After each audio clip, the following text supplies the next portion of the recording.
I extend to you the warmest of greetings, my friends. My name is Josiah Shute. I stood as a prominent Reformed Puritan during my days and was invited to sit on that celebrated assembly at Westminster. It brings my heart great joy to share with you that Puritan Publications has undertaken the task of republishing my works, translating them into contemporary English for your edification. A work that is very dear to me and was preached to my congregation over the course of 10 sermons is now available to you. It is aptly titled Ezra's Covenant Renewal and the Pursuit of a Lasting Reformation. The nature of Christ's covenant and its continued renewal by those who take his covenant permeates all of the Bible. It is even the centerpiece of Christ's work and the substance of his covenant with the Father. In my book, this central theme of renewal and reformation revolves around the power of God's Word, as exemplified in the book of Ezra, specifically chapters 9 and 10. I begin with the narrative in Ezra chapter 9, verse 4. Here God's covenanted church gathered to hear the words of the God of Israel. It resulted in a significant spiritual awakening and a commitment to a lasting reformation, but not without difficulty. I show you that there is great significance of approaching God's word with reverence and humility.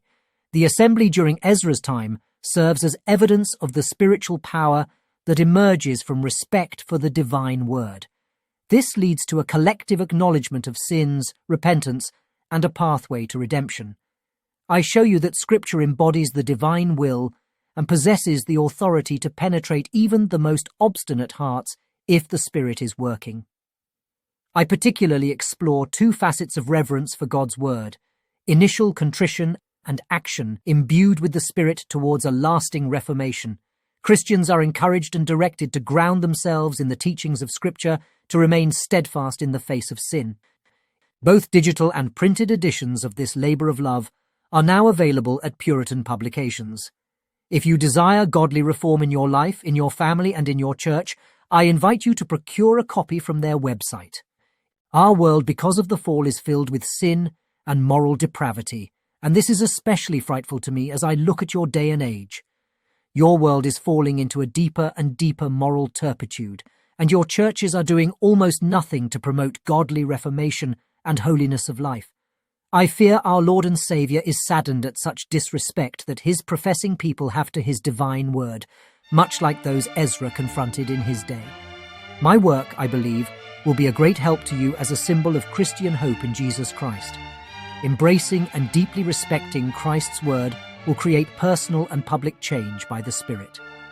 This will in turn advance reformation in you as an individual, then in families, churches, communities, and in the broader world. In this, I call upon you, friends, to set an example for others, highlighting the lasting impact of Christian faithfulness. Such will bring about true and lasting reformation to the glory of God. I hope you will join me in this study for your spiritual profit and further reform. Today you need to see revival and reformation in your lives and in your churches, and subsequently in the world. Be blessed in your endeavours to this end, which I believe and Scripture shows is very pleasing to the Lord. Amen.